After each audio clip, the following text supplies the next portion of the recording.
Hello, my loves. So we'll see how this goes. I'm at the front desk and the front door is right in front of me. So if I have to stop, it'll screw this whole thing up. So hopefully I won't. We'll see. I wanted to keep going with the Alchemist here because I'm just so excited that we're getting, really into the meatiness of the book. And we're on page 80 and so we're a little before halfway. And there's so much to this book. It's just wonderful. So if you remember, Santiago is crossing the desert with a whole caravan. He's met an Englishman.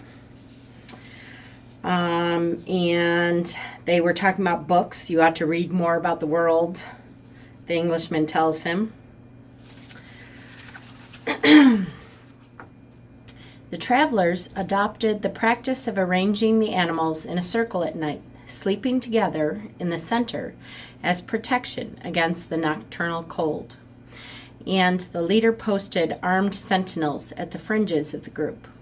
The Englishman was unable to sleep one night. He called to the boy, and they took a walk along the dunes surrounding the encampment. There was a full moon, and the boy told the Englishman the story of his life. The Englishman was fascinated with the part about the progress achieved at the crystal shop after the boy began working there. That's the principle that governs all things, he said. In alchemy, it's called the soul of the world. When you want something with all your heart, that's when you are closest to the soul of the world. It's always a positive force. He also said that this was not just a human gift, that everything on the face of the earth had a soul, whether mineral, vegetable, or animal, or even just a simple thought. Everything on earth is being continuously transformed because the earth is alive, and it has a soul. We are part of that soul, so we rarely recognize that it is working for us. But in the crystal shop, you probably realized that even the glasses were collaborating in your success. The boy thought about that for a while as he looked at the moon and the bleached sands. I have watched the caravan as it crossed the desert, he said. The caravan and the desert speak the same language, and it's for that reason that the desert allows its crossing. It's going to test the caravan's every step to see if it's in time, and if it is, we will make it to the oasis.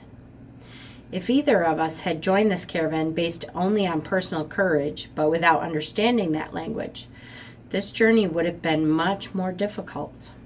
They stood there, looking at the moon. That's the magic of omens, said the boy. I've seen how the guides read the signs of the desert, and how the soul of the caravan speaks to the soul of the desert. The Englishman said, I'd better pay more attention to the caravan. And I'd better read your books, said the boy. They were strange books. They spoke about Mercury, salt, dragons, and kings, and he didn't understand any of it. But there was one idea that seemed to repeat itself throughout all the books. All things are the manifestation of one thing only. In one of the books, he learned that the most important text in the literature of alchemy contained only a few lines and had been inscribed on the surface of an emerald. It's the emerald tablet, said the Englishman, proud that he might teach something to the boy. Now, I will say as an aside, the emerald tablet is a real thing, and I have studied it, and it is really super interesting. Well, then why do we need all these books, the boy said, so that we can understand those few lines, the Englishman answered, without appearing really to believe what he had said. The book that most interested the boy told the stories of the famous alchemists. They were men who had dedicated their entire lives to the purification of metals in their laboratories. They believed that if a metal were heated for many years, it would free itself from all its individual properties, and what was left would be the soul of the world. This soul of the world allowed them to understand anything on the face of the earth because it was the language with which all things communicated. They called that discovery the master work. It was part liquid and part solid. Can you just observe men and omens in order to understand the language? The boy asked. You have a mania for simplifying everything, answered the Englishman, irritated. Alchemy is a serious discipline. Every step has to be followed exactly as it was followed by the masters. The boy learned that the liquid part of the masterwork was called the elixir of life, and that it cured all illnesses. It also kept the alchemist from growing old. And the solid part was called the philosopher's stone. It's not easy to find the philosopher's stone, said the Englishman. The alchemists spent years in their laboratories observing the fire that purified the metals. They spent so much time close to the fire that gradually they gave up the vanities of the world. They discovered that the purification of the metals had led to a purification of themselves. The boy thought about the crystal merchant. He had said that it was a good thing for the boy to clean the crystal pieces so that he could free himself from negative thoughts. The boy was becoming more and more convinced that alchemy could be learned in one's daily life. Also, said the Englishman, the philosopher's stone has a fascinating property. A small sliver of the stone can transform large quantities of metal into gold. Having heard that, the boy became even more interested in alchemy. He thought that with some patience, he'd be able to transform everything into gold. He read the lives of various people who had succeeded in doing so. Helvetius, Elias, Fulcanelli, and Geber. They were fascinating stories. Each of them lived out his personal legend to the end. They traveled, spoke with wise men, performed miracles for the incredulous, and owned the philosopher's stone and the elixir of life. But when the boy wanted to learn how to achieve the master work, he became completely lost. There were just drawings, coded instructions, and obscure texts. Why did they make things so complicated? He asked the Englishman one night. The boy had noticed that the Englishman was irritable and missed his books. So that those who have responsibility for understanding can understand, he said.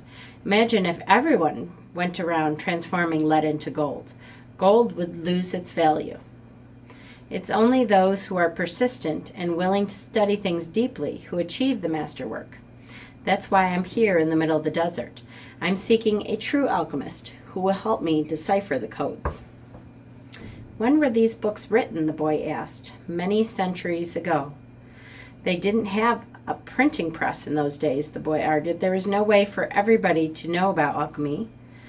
Why did they use such strange language with so many drawings? The Englishman didn't answer him directly.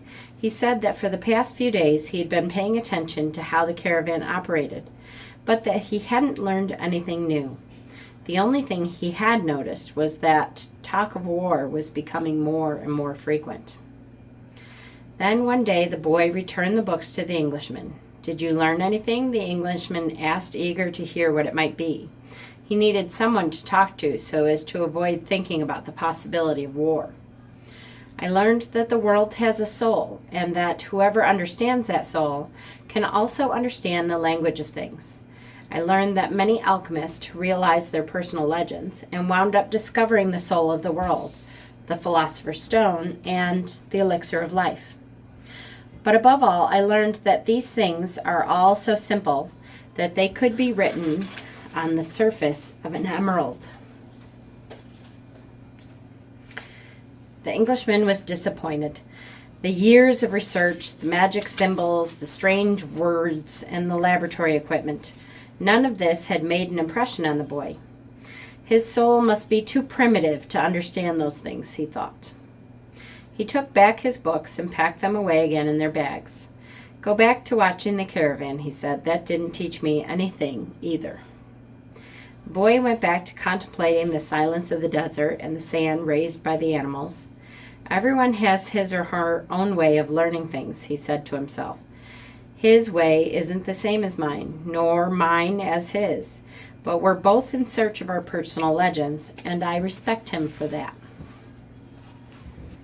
The caravan began to travel day and night. The hooded Bedouins reappeared more and more frequently, and the camel driver, who had become a good friend of the boys, explained that the war between the tribes had already begun. The caravan would be very lucky to reach the oasis. The animals were exhausted, and the men talked amongst themselves less and less. The silence was the worst aspect of the night, when the mere groan of a camel, which before had been nothing but the groan of a camel, now frightened everyone because it might signal a raid. The camel driver, though, seemed not to be very concerned with the threat of war. "I'm alive," he said to the boy as they ate a bunch of dates one night, with no fires and no moon. "When I'm eating, that's all I think about. If I'm on the march, I just concentrate on marching. If I have to fight, it will be just as good a day to die as any other. Because I don't live in either my past or my future. I'm interested in only the present. If you can concentrate always on the present, you'll be a happy man. You'll see that there is life in the desert, that there are stars in the heavens, and that tribesmen fight because they are part of the human race. Life will be a party for you, a grand festival, because life is the moment we're living right now." 2 nights later, as he was getting ready to bed down, the boy looked for the star they followed every night.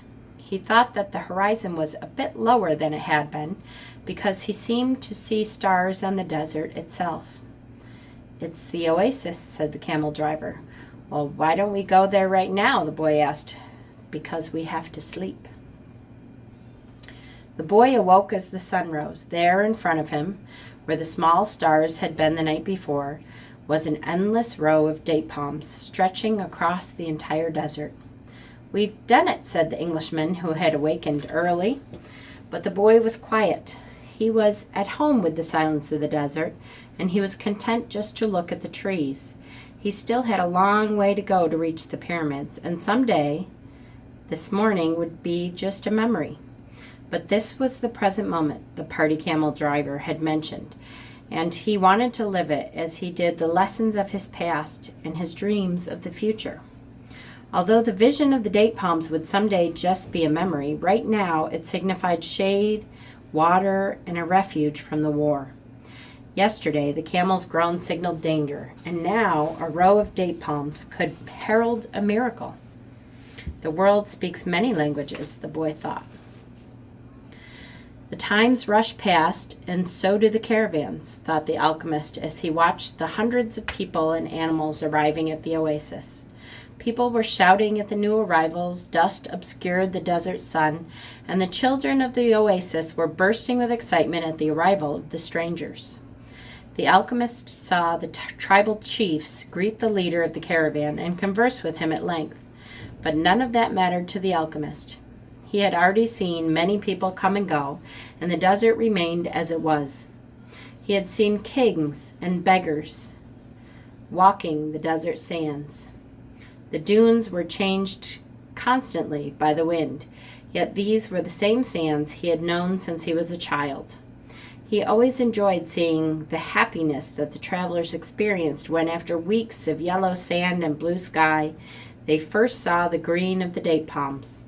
Maybe God created the desert so that man could appreciate the date trees, he thought.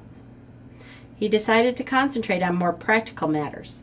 He knew that in the caravan there was a man to whom he was to teach some of his secrets. The omens had told him so. He didn't know the man yet, but his practiced eye would recognize him when he appeared. He hoped that it would be someone as capable as his previous apprentice. "I don't know why these things have to be transmitted by word of mouth," he thought. It wasn't exactly that they were secrets. God revealed his secrets easily to all his creatures. He had only one explanation for this fact. Things have to be transmitted this way because they were made up from the pure life, and this kind of life can't be captured in pictures or words, because people become fascinated with pictures and words and wind up forgetting the language of the world. So we'll continue on next time, guys. Hope you're enjoying. Blessings.